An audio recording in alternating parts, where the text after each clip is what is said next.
Achtung, zurück for YouTube. It's me again, your Palanani, with another exciting comeback episode, and this is going to be a hell of a long run of Let's Explain Victoria 2. This is the United States of America. The United States of America, as you folks will almost definitely know, it has a very well recorded and often taught history. It started from independence movements in New England and some of the other coastal areas before finally declaring independence, and then it made itself known on the world stage in the War of 1812. You folks all know all that. You've probably had at least 2 classes to teach you that this is not an obscure country with an obscure history, but it is an obscure country when it comes to how to play it. So I'm going to do the best I can to go down with every conceivable thing I can say about this big ol' United States. So, first things first, let's get all the basic stuff out of the way. Now, the United States, as you could probably guess from the period in the game, has helpful little bonuses for immigration and population cultures. If you notice, if you can find anyone who's not Dixie or any other septic culture, there are quite a few, as you can see. Irish, okay. As you can see, when we have all the Irish, even though the Irish farmers here aren't really getting too much of what they need, they're lacking everyday needs, they don't have too many luxury needs. Well, they do have too many luxury needs, but they don't really get much out of luxury needs if you're a poor class. And even though they've got a lot of detractors for them, there's still going to be a whole bunch of people who are going to become Yankees, or depending on where they are, they could also become Dixielanders, or just whoever's in the area generally.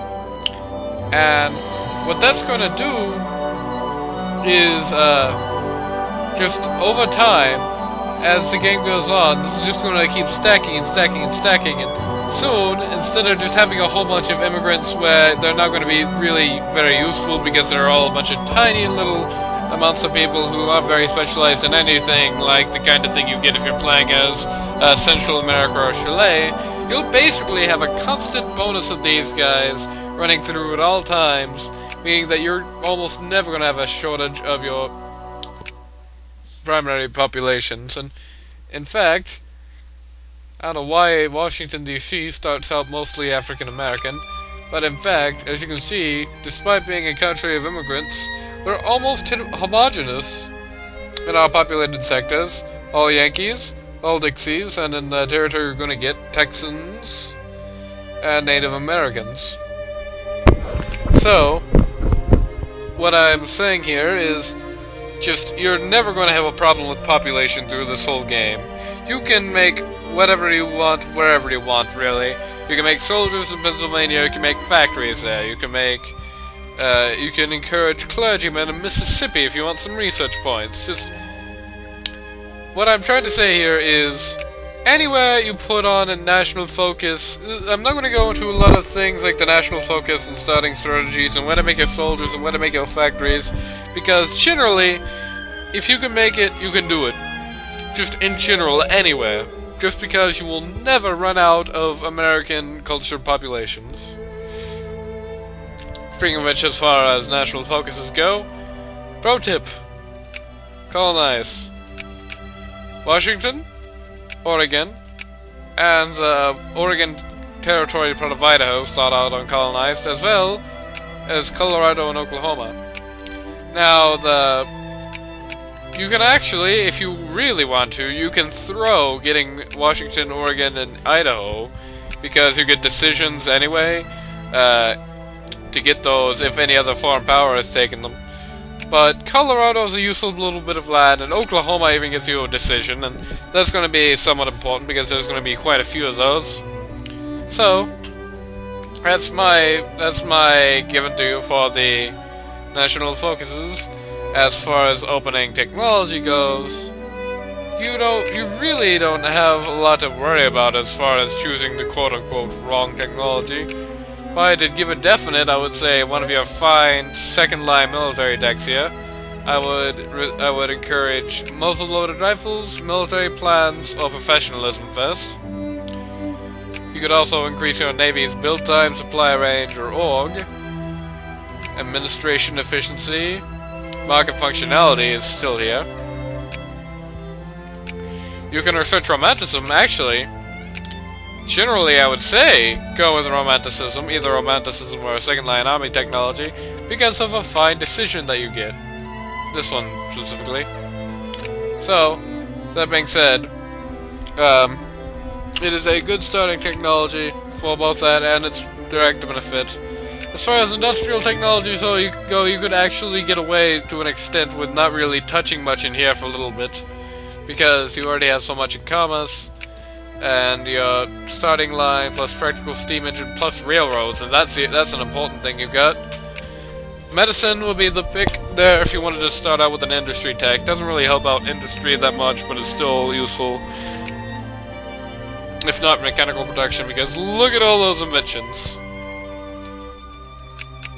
So, that being said, that's basically all the generic, every week crap that I give you folks every single time that you get a Let's Explain Victoria 2. So now with that said, we can move on to the strategy, which is going to be the brunt of the video.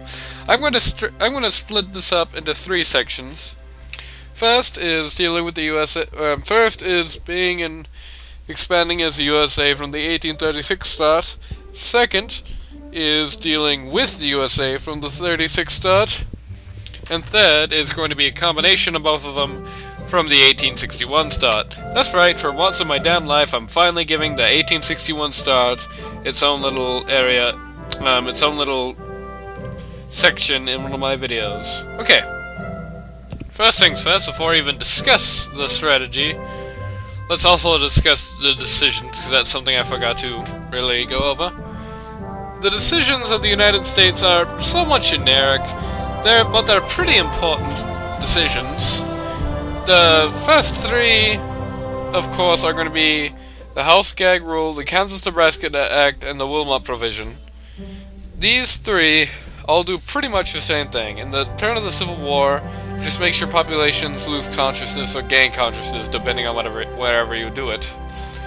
And though it may look bad to gain 1 consciousness in the other states when you do the Kansas-Nebraska Act or the Wilmot Provision, if you do both of them, it just adds up to both of them losing collectively 1 consciousness, like the House Gag Rule.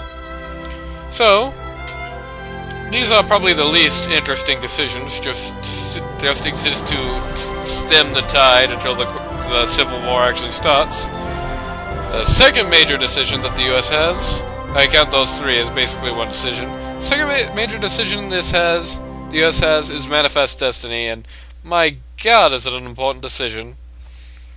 Though you'll basically completely ruin your relationship with Mexico, you will go from having a nation with cores that look like this, basically everything you start with plus Maine, and plus Caribou, Maine.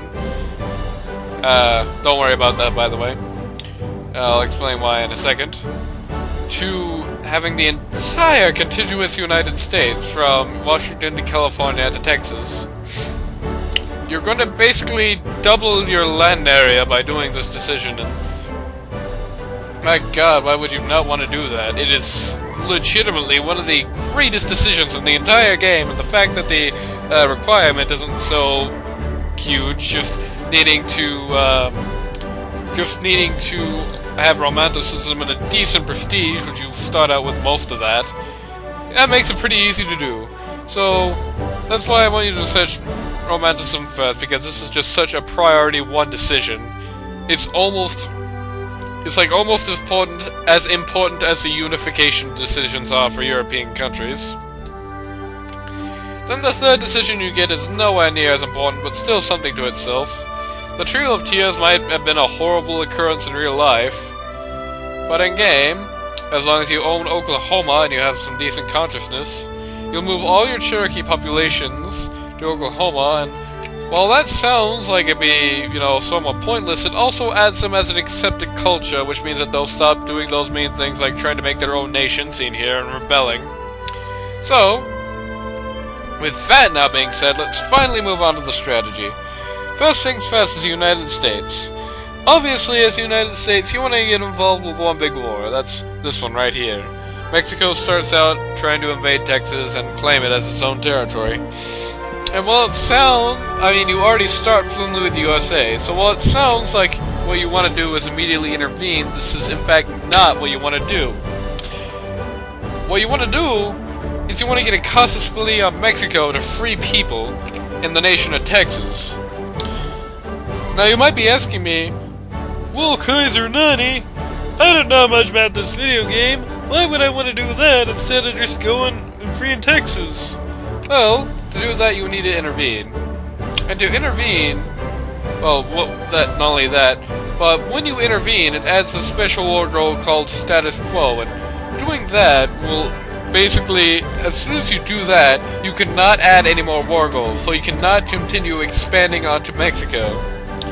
In addition, that also means that once you get Texas, it won't be the full actual Texas. It'll just be these little sectors that stop free. Reasonably, actually, they'd be pretty much all that, plus bits of New Mexico and Colorado, but, you know, Paradox didn't actually want to focus so much on the Texas Revolution, I guess. Though I guess you could make the argument that, you know, it's not such a big thing, but it is a reason when we started in 1836 instead of when Victoria actually existed. I'm rambling now. Either way, you will be able to free the entirety of Texas, and while you could again say, well, Nani, aren't you just freeing it instead of annexing it?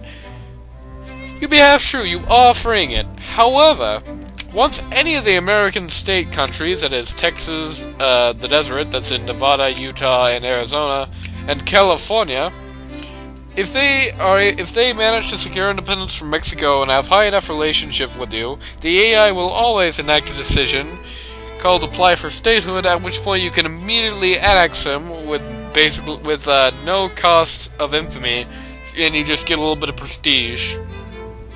This is great. These decisions are what make you far and away the biggest threat to Mexico and make you almost unfair as a power. And in fact, if you have the Wilmot provision, or not the Wilmot provision, the Austin Manifesto, which is something we're going to talk about when we're talking about dealing with the United States, and in fact, let's just go ahead and talk about it now, since this is a good time to. The other decision, one of the later three, that I would talk about in 1861, but thinking about it, it's not available then, is called the Austin Manifesto. Once you do all three of these decisions, the House Gag Rule, and other consciousness-lowering ones, you'll get another one if you absolutely do not want to go through with the Civil War, called the Austin Manifesto. And what this is just to quell the fear of abolishing slavery in the southern states. America is to declare war on Spain, yoink their entire Caribbean colonies, that's Cuba and Mexico, and admit them as a single slave state to keep the slave union kept up. And realize this didn't happen. Realize this it did come close to happening when Teddy Roosevelt came to power, but Of course, the United States did not annex Cuba and Puerto Rico before the Civil War started. However, by doing this decision, you essentially submit isolationism. You're able to annex Cuba and Puerto Rico, well, actually just Cuba, they didn't include Puerto Rico, for free, as part of an acquired core, but you damage your relationship with Spain, and in fact, every single great power of Europe, Spain, the UK, France, Prussia, Austria, and Ottoman Empire, and Russia, to a horrible degree, minus 100 relations. The only European country with whom your relationship might survive is United Kingdom, because though they start out pretty angry, once they do that decision that gives you caribou, things will start to go a lot smoother for you. So, basically, you can take Cuba for free and also get a war with Mexico for free, and You know, who doesn't, or war with Spain for free, I'm sorry. And, you know, who doesn't want that? At the same time, you'll be completely cutting off all relationships with all other European countries, so think before you do that. Anyway, so, as I was saying, I can't actually remember what I was on about now, but let me just get to oh yeah, if you have the Wilmot provision and you free Cuba and Puerto Rico, they will also be able to, actually you can't free Puerto Rico because it has no cores, but if you free Cuba, it will also be able to sign up for joining the United States, but you have the casus belli at that point. So, as I was saying about Mexico a long time ago, once you invade Mexico using your free people, presumably from Wyoming, free people with all your possible CBs. I want to see California freed. I want to see Nevada, Utah, and Arizona freed. I want to see Mexican Texas freed. The only contiguous state that Mexico holds that you can't free and annex like that before even having Manifest Destiny is New Mexico, which is easily taken anyway. But while you do this, make sure, by God, you do this quickly, because eventually, in about the middle of the game, if their relationship hasn't completely fallen out, the United Kingdom will tend to fear Mexico as a bastion against you. So, you could play Prussia and try and sphere Mexico for the simple point of, well, not sphere, but friendly 100 Mexico, for the simple goal of not letting the United Kingdom in their sphere. But if you strike down Mexico quickly, you can keep it pretty much non-threatening and have everything you need off of it anyway, until you're able to deal with the United Kingdom. Speaking of acquiring land, after you deal with Mexico, and presumably have your colonists rush here in the uncolonized part of the United States, well, it's basically going to be all sort of waiting around for the Civil War. So, with that being said, let's now talk about how to deal with the United States of America. Well, let's talk about the war with Mexico first on both sides, actually. The actual invasion of Mexico should go pretty well for the United States, but it should also be pretty easy to defend as Mexico. Simply put, just in general, the AI cannot really handle desert areas that well if you have not figured out from How to Defeat the UK section of the Unciv video a few weeks back. Or about the UK video a few weeks back. What you want to do, generally as the United States, you want to basically skip the desert. You want to hold Mexico off on this front, but it's not worth it to just directly attack it. You'll lose troops like crazy to attrition. If you notice, they have supply limits like the Amazing 4 and 2. Those are supply limits you do not want to be sending any troops into. What you instead want to be doing is trying to make a route through Texas, and if all else fails, making one through Oklahoma City to either New Mexico or Mexico proper. These provinces are going to be what wins you or loses you the war. These provinces are much more populated, have much more supply, though that one's still only 4. A lot of these are farming provinces with high RGO outputs and populations. Don't ask me why the farmlands of Reynosa produce fish, by the way. And once you do that, you basically got a direct link of high supply provinces through the Nuevo Leon region straight to Mexico City. And Mexico City, of course, as with all capitals in the world, is going to get you a lot of war score.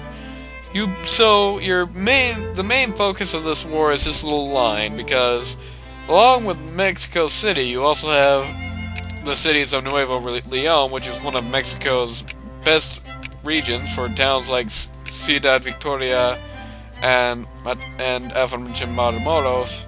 It also gets you close to Veracruz and Morelia. These are all high war score cities that will make your war go a lot easier and end a lot earlier. And if you want, voice crack there, if you want, you can also send a few units to the desert to try and occupy California, Nevada, Utah, and Arizona, and East Texas, and if Texas falls, the entirety of Texas. for being able to free them with lower amounts of war score in general. So what I'm basically saying is, take the fight to Mexico.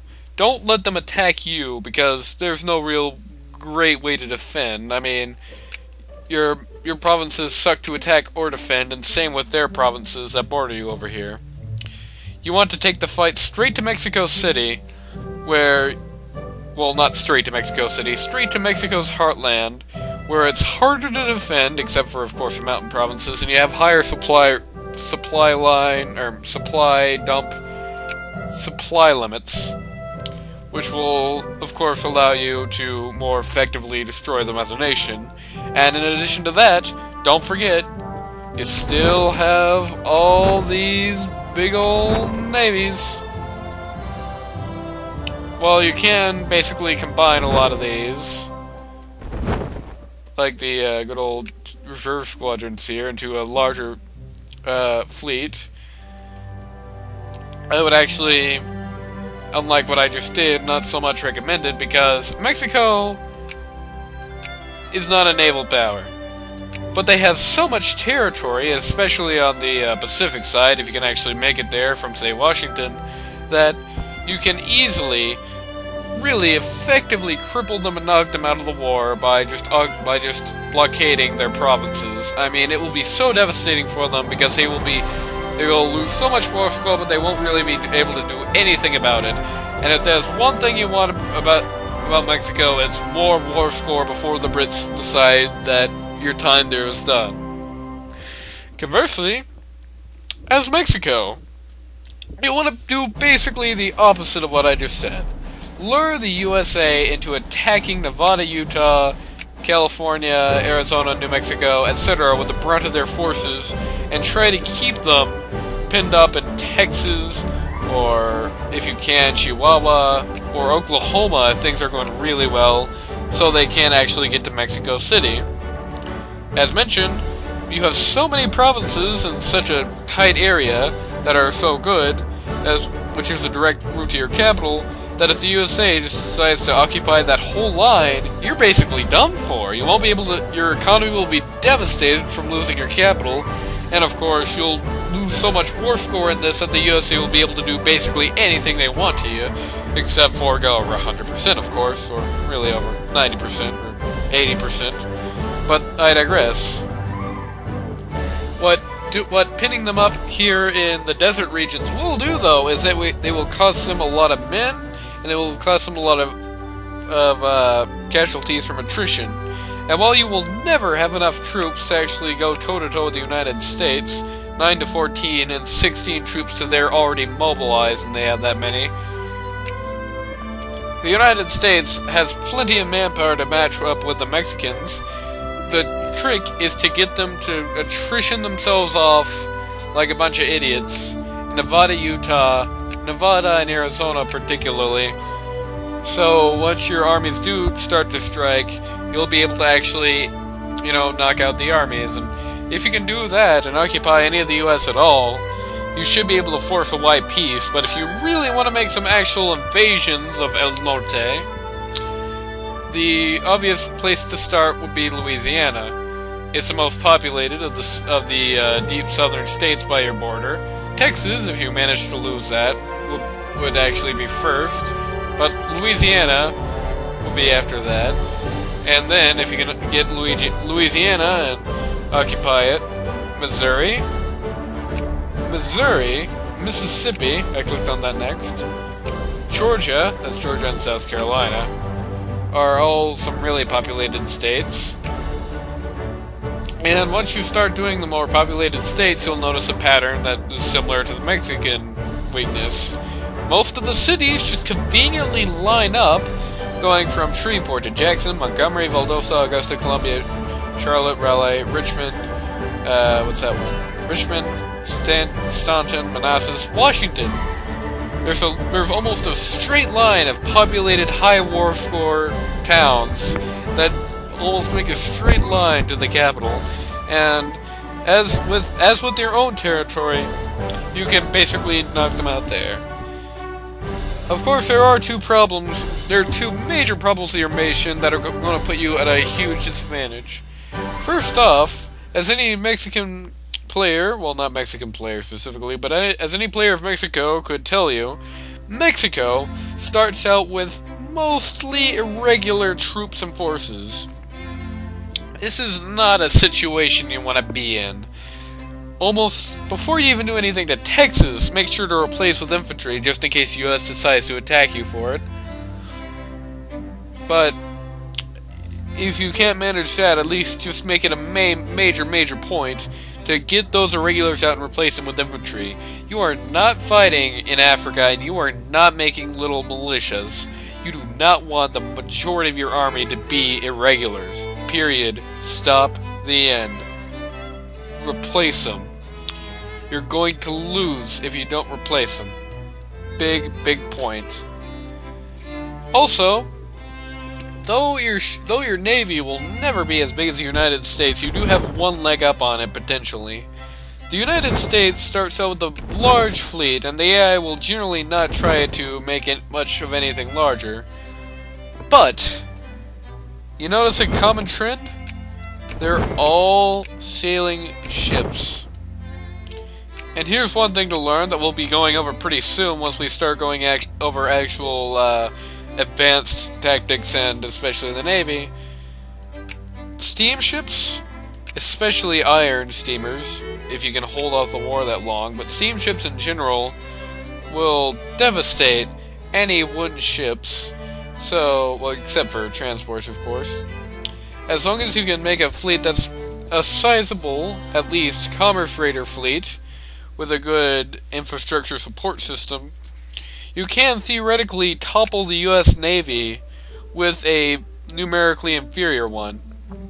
But you will have to have some good admirals, some good dice rolls, and, of course, some good ports along your coast to help them out, which you only, at the start of the game, have a single one, a Veracruz.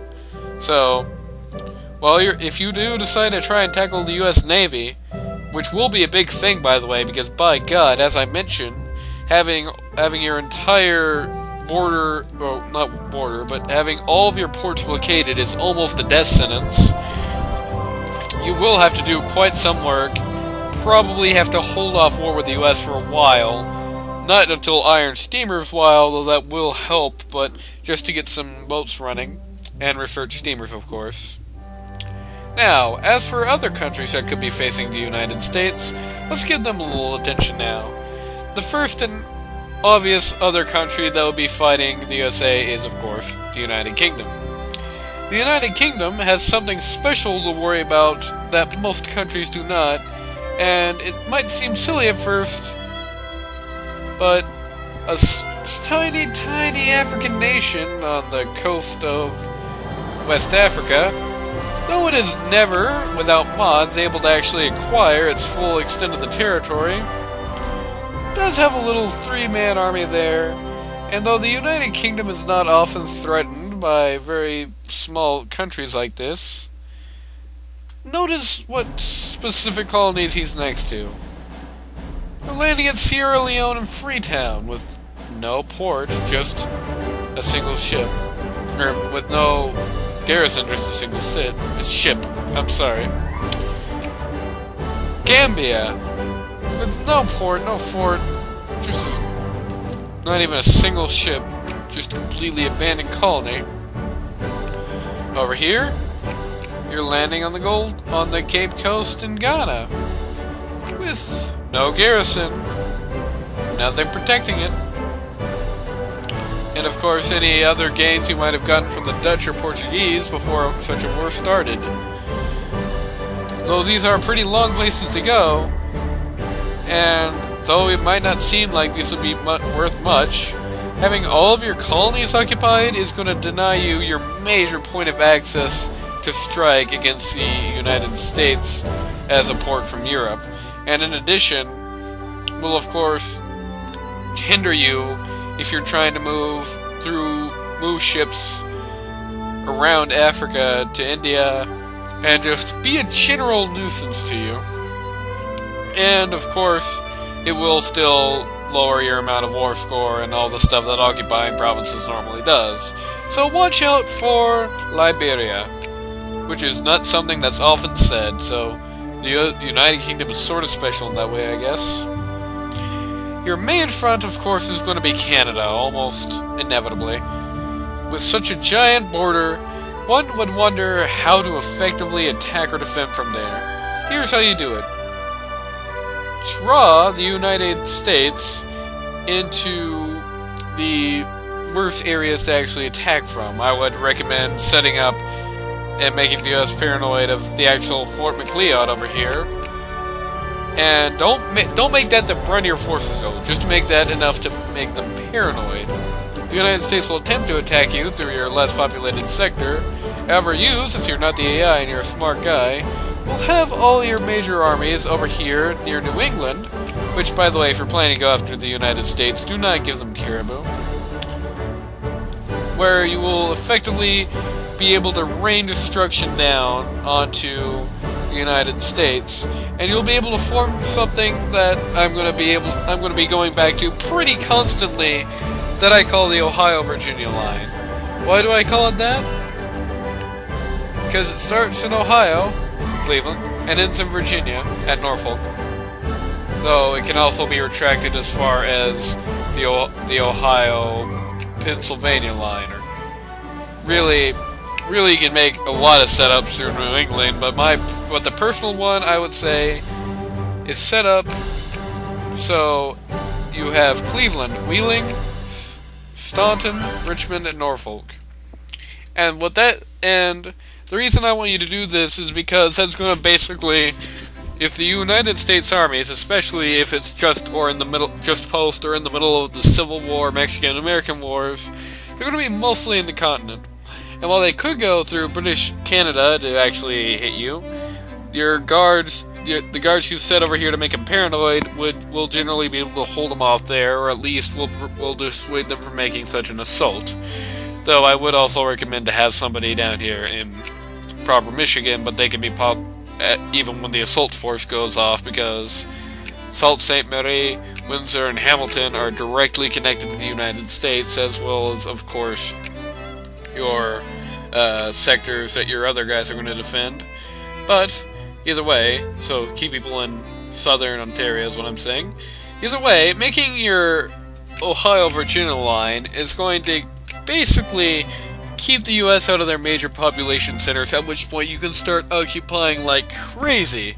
You've got the entirety of New England here, with major centers Burlington, Concord, and Bangor. You've got Massachusetts and Hartford, New Bedford, Providence, and Boston. You got Pennsylvania You got New York with New York, Long Island, Syracuse, and Rochester. You've got Pennsylvania. This time I kind of caught myself there. With Philadelphia, Pittsburgh, and Erie. Washington, D.C., and Maryland, which are both populated. You got the major population centers of Virginia, Richmond, Staunton, and Norfolk. That's Wheeling, which is a population center of West Virginia, and one of the two population centers of Ohio under your thumb. That's going to wipe PCUS out of any war. And also, if you manage to hold the front up here in the Ontario-Michigan border, you can push through there, get the rest of Ohio. At that point, you're going to be able to start making some actual war goals of your own. So, that's the United Kingdom. Just make the AI paranoid, and form that good old line. The thing about that line will be that even though the United States is going to be able to actually, they're not going to take much attrition in their own lands, it's flexible and a little bit collapsible. You can move out of these areas pretty easily by just retreating to, say, the borders of Pennsylvania plus Atlantic City, and you can just gradually fall out as needed. And what that's going to do for you is that's going to make the U.S. divide and split up and reform and redo their troops, as well as making them actually occupy some of these worst provinces, like, Williamsport and Scranton, which, though have amazing supply limits when the U.S. has them, have completely crap limits when some other nation is in them. Oh, and of course, Manhattan, where is it? Manhattan commute. New England. There are two freeable nations that comprise of New York City, which can be expanded to just be New York, and the two regions of New England, its namesake, in Massachusetts. And if you can get rebels to spot up there for war exhaustion or some other source, that's going to be really devastating to the United States and probably make up sue for peace or whatever you're trying to get through. So, that's the United States from Canada. As far as anyone else, generally you're not going to be going up against the United States, and if you are, it's going to be on some other front than the continents. The only real other nation you have that would reasonably go up against the United States is historical Spain, which is going to be a lot later into the game, and things are going to have changed by then. You really can't accurately predict how to deal with the USA 90 years down the line, you know. So, all I can say is, on fronts where you're going to be actually fighting the United States, remember to keep a strong navy and kick out their little small expeditionary forces that they're going to send from time to time before they start occupying your provinces, because the United States AI will basically do that.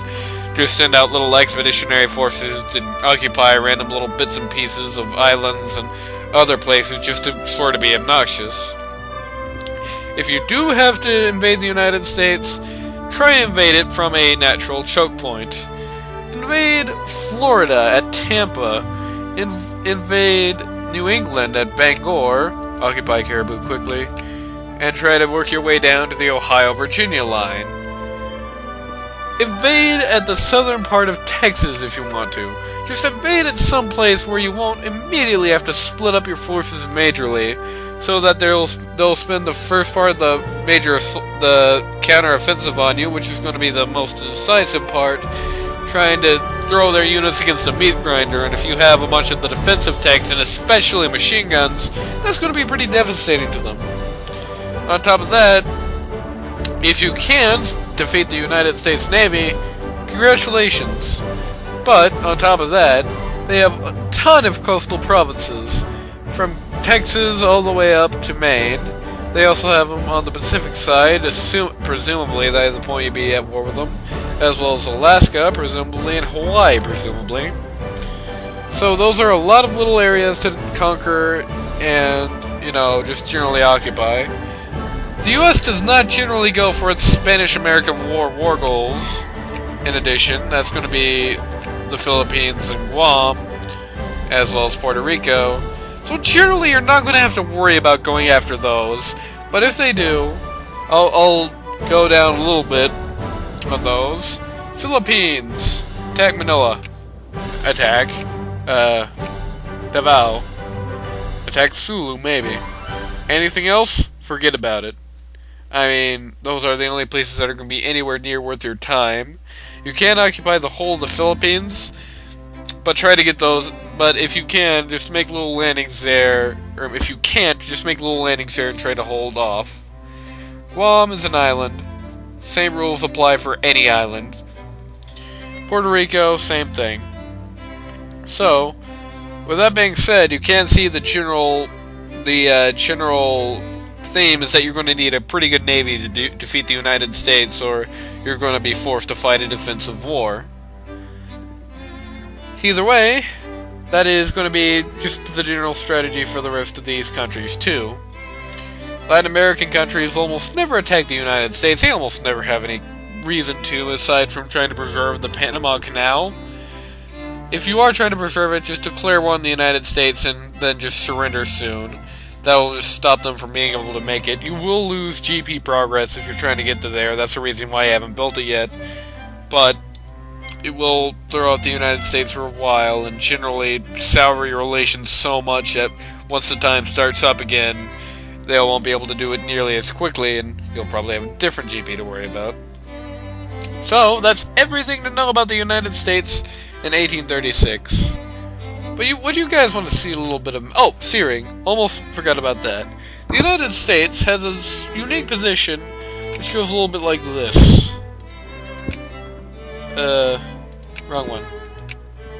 The United States works cordial with 3 nations: the USCA, Brazil, and Uruguay, friendly with Texas, and has feared Liberia.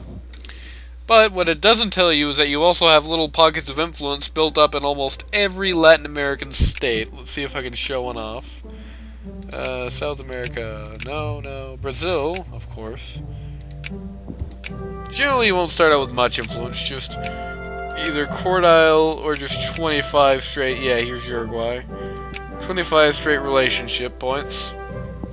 And of course, that combined with the fact that you will not have the malice for Texas, Nevada, Utah, or Deseret, California, and any Canadian state that pops up, as well as the USCA and of course Panama. That's going to be important. That any other country would. You can effectively fear these nations faster. And of course, you have the rare luxury in South America, the land of countries to sphere, that if a country is about to go overboard, you are close enough to reliably send troops out. You probably have the Panama Canal built. That's something we're going to be talking about in 1861. That you'll be effectively able to keep those countries in line and not falling to little dictatorships that will throw out your country's advisors faster than you can say, hey, what's with the new president? So with that being said, let's move on to 1861, the Year of Champions. Wow, suddenly things look different. That's right, suddenly it's 1861. The United Kingdom has just declared the Valley of the Kings after giving us Caribou in a decision so long ago, which is something I sort of forgot to mention last clip. And now, things are looking a little bit different in the North Americas. Of course, Hawaii is still free, Russia still holds Alaska, and Spain still all their territories. But there are a few new interesting developments. First thing first, even though the UK is still the prime country in the world with all of its points, you now hold something that they don't. Japan. For some reason, you no longer hold Liberia in your sphere, which is sort of weird to me, but you also hold a mighty 258 military power, the largest and most effective military on the planet Earth. Yes, that's right, you even outdo Prussia, mostly because of size difference. But that being said, speaking of which, here's Europe in the 1861 scenario for reference. You now have, for one thing, dense populations in New England. I mean, you had those before, but now there are considerably more. New York, in fact, is one of the most populated provinces in the entire game right now, second only to Berlin. Actually, 1.12 million. Yeah, second only to Berlin. I believe London? No, not London. So yeah. New York is now the second most populated province in the entire scenario. They hold 4 factories. And on top of that, New England in general is just, not the country region, but the entire greater region is just a mass of factories. Ohio has 3, Pennsylvania has 3, Washington D.C. has none, Maryland has 3, I already mentioned that, New Jersey has 1, New York has 4, Massachusetts has 2, I forgot how to speak for a second, and of course New England itself has 1. Even places like Kentucky have factories now. You are now one of the most industrialized nations on the planet Earth. You're in 4th place, though, second only to the United Kingdom, France, and Prussia. So, with that being said, let's talk a little about the American Civil War. A lot of you people at home are going to be really excited to try out the American Civil War as the Confederates. I mean, everything was close to winning, and if you don't make the same mistakes the Confederates do with real life, surely you'll be able to win, right? Right? They do have second place military power. What could go wrong? Well, unlike in real life, the the Confederates basically don't have a shadow of a chance. It's going to go like it did in real life. The USA is going to do poorly in battle for a little while, but with 311 potential troops and 50 more to mobilize, the Confederates aren't going to last long against a really competent player. But against the AI, well, you still have a bit of a chance. First things first, Missouri, and in fact, most of these little areas, particularly Kentucky, I'm going to fall to you pretty quickly. Reason being, you have garrisons here. The United States only has one. You literally have 3 times the amount of troops they do here. Though that does detract from your New England attacking force a little bit. And on top of that, you, as you can see the AI doing here, have the ability to basically just cause havoc in the western part of the United States, because most of your soldiers are going to be able to make are Kansas, Missouri, Kansas, Missouri. They're going to be in the really the northern south, I guess. That, or places like Lexington in New England, Wheeling, West Virginia, Pittsburgh, New York. There's going to be some Massachusetts, with a little tiny bit of California in there. None in Washington. In fact, let's just go look at soldier map mode to make sure that I'm not double-crossing myself here. Yes. A few in California. One in... well, actually, you actually lost the 2 that came out of Cheyenne. A few in Kansas. That's going to be one of the states that falls pretty quickly. And the rest are just in the continental United States, as pretty much it starts and south. So, on one hand, if you're the United States, you pretty much lost to this front. You can almost guarantee that. If you're the Confederates, this is one of the best things that could possibly happen to you. So, with that being said, let's just go into depth about the actual proper war that's going to be fought. The United States does not hold the numerical advantage in the Civil War at the beginning. Just like in real life, they're going to actually be outnumbered mostly at first, particularly in the battle that's about to happen up here. But you do hold the distinct advantage that you have more force per capita, definitely, especially in your capital. Your capital is one of the hardest regions to take in the game, while Richmond, with no fort and generally no garrison, is pretty much just a straight knockdown. You also, though having the same infrastructure, you're more easily able to get technologies that give you, more. And finally, it doesn't really show well, but the CSA has quite some revolt risk, even if they win the war of Pan-American rebels. You also get a few specific events and decisions for the war, then again the CSA gets some too. So I'm going to go over both of them. Trail of Tears is still able to be activated for some reason. Bixby Letter. Lose your war exhaustion. Anaconda Plan. Makes the CSA get war exhaustion. March to the Sea. Well, that makes the populations in the south go down, and makes CSA get a whole crap ton of war exhaustion. The Emancipation Proclamation. It's going to add you prestige, add a new culture, and give you better relationships with the European powers. Basically, all of your decisions are going to massively benefit you, but not really really detract the CSA. So, let's turn around and conversely look at the CSA. Don't try this at home, kids. It could mess up your game. For some reason, though you're in 5th place from the default, you don't actually get to become a great power, probably through the whole war. You have King Cotton. That's going to give you some prestige, and more importantly, it's going to give all the other nations in Europe the ability to declare war on the United States. Not on your behalf, just in general. Problem is you need a whole bunch of cotton to do so. You can get that pretty easily, but it will take time. One decision you don't see from default gives you a whole bunch of default soldiers and leaders like Robert E. Lee. Another one you get is Kelly's Irish Brigade, which activates, you know, more soldiers.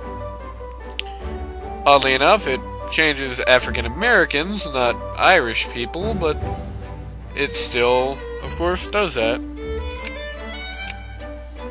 So that being said, let's also go ahead and look at the nationality.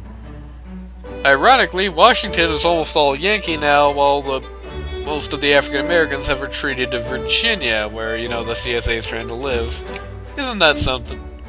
That will also, of course, encourage revolts in your northern sector if the Yankees decide to adopt the decision that makes Afro-Americans an accepted culture of theirs. So, let's take a look at some other things. Your strategy for the USA is going to be pretty simple. Just beat them down. Just find their armies with large numbers and crush them with their largely larger numbers. You also have the superior technology, and of course the superior navy. I don't know why I only have one transport boat, that's not even a modern one. They have the Atlantic Squadron of a Commerce Raider and 2 frigates, and the Home Squadron of a Commerce Raider flagship and a whole 7 frigates. Well, the CSA only has a pathetic 1 fleet, but it's made up entirely of Commerce Raiders. It actually outnumbers you, Commerce Raider to Commerce Raider. If you were getting to the CSA from the regular scenario, it'll split your navy about in half and try to get the CSA a few more of the steamships than it does the wooden ships. Actually, it'll be about 2/3. Let's also go ahead and look at the Navy technologies. Army technologies are shot for shot, but Navy technologies, to my knowledge, are a little bit different. The CSA starts with 9 of them. I just tagged CSA again. I just went to hell. The United American States. In fact, you're pretty much shot for shot on all technologies, thinking about it, but the thing is going to be less about that, more about what you research. As the CSA, research you some naval techs. You're not going to regret it. Besides, you can already make iron steamers as is. So, let's go ahead and talk national focuses for the war while we're doing this. To wrap this up, mostly. USA, encourage soldiers, Pennsylvania, New York, one of these states, one other New England state, and California. Which does seem strange at first, but if you encourage soldiers in California, that's where most of your population is going to be on this front, and you can, in some situations, turn around and actually support some soldiers on this side.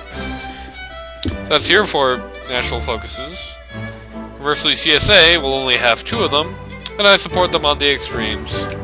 Encourage soldiers in Texas and Georgia. These, again, these for the first time are going to be pretty much temporary technologies that you're going to be using for only this part of the game.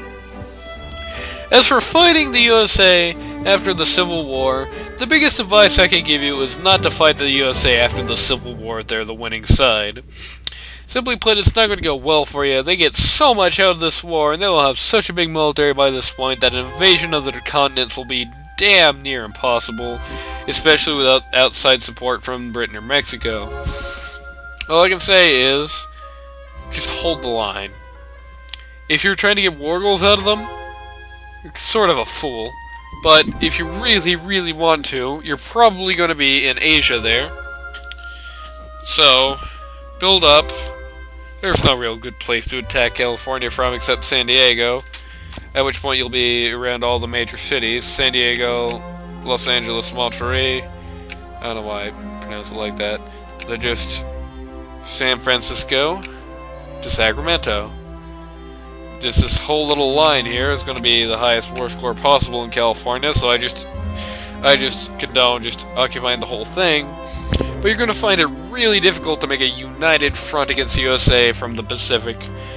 The Atlantic, of course you know what to do. Invade from Florida or make the Ohio-Virginia line.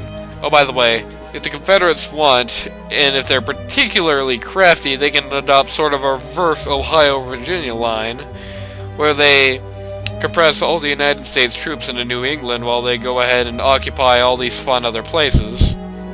Thinking about that. But that could be a little bit risky, and of course if they decide to start militarizing California and other areas, it's going to be all for naught. But yeah, back to what I was saying. Use generally the same tactics you did, as I mentioned, for post Spanish-American War U.S. areas. Make little assaults on their areas and just hope you can scare them into white piecing, or if you're really crazy, into some war goal concessions. Hawaii is obviously the place to start. They're going to colonize a little bit of that afterwards too, including everyone's favorite, Midway Island. And of course, you're going to also take Alaska, which is going to be disconnected from them contiguously. Cuba, Puerto Rico, much the same, and you can still take out their puppet states in good old Liberia. And any state they decide to sphere, that's generally going to be Japan, and some parts of China, particularly Huangshi, Yunnan, as well as Colombia or Panama if they decide to free it. Any Central American state, just in general, just most of these Latin American states. Just avoid trying to make direct assaults against the United States. It will not go good for your health. So, with that all being said, my biggest piece of advice for you is, as mentioned, just try not to go to too much war with the United States. It will not go good unless they've fallen to revolt or something. Actually, that's one last thing I, again, forgot to mention, whoopsie, to talk about. Immigration. This is a big thing. Immigration to the United States is also picked up because it's a democracy. But if you want to be gamey about it, you can adopt a Ohio-Pennsylvania line and wait for rebels. That's going to be Cleveland, Pittsburgh, Harrisburg, and Dover. And wait for rebels to, well, actually Baltimore. And wait for rebels to spawn in good old Washington, D.C. If they stop being a democracy, that immigration bonus goes away, and so too does a lot of their assimilation bonuses, especially considering the parties they would get afterwards. Generally speaking, if you can do that, try to. If not, well, just try not to be at war with the United States, I guess. So, as you can see, we're almost homogenous again, by the way. With that being said, that's about all I can think to say about the United States now. I might add some addendum videos, or clips, or something in the comments or something, if I think of more to say, because there is a lot to say about this. Of the last, hour and a half or so. Well, probably not that long, like half an hour or so.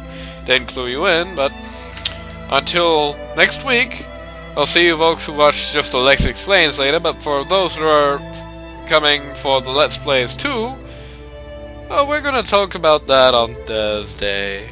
It's gonna be nice, isn't it?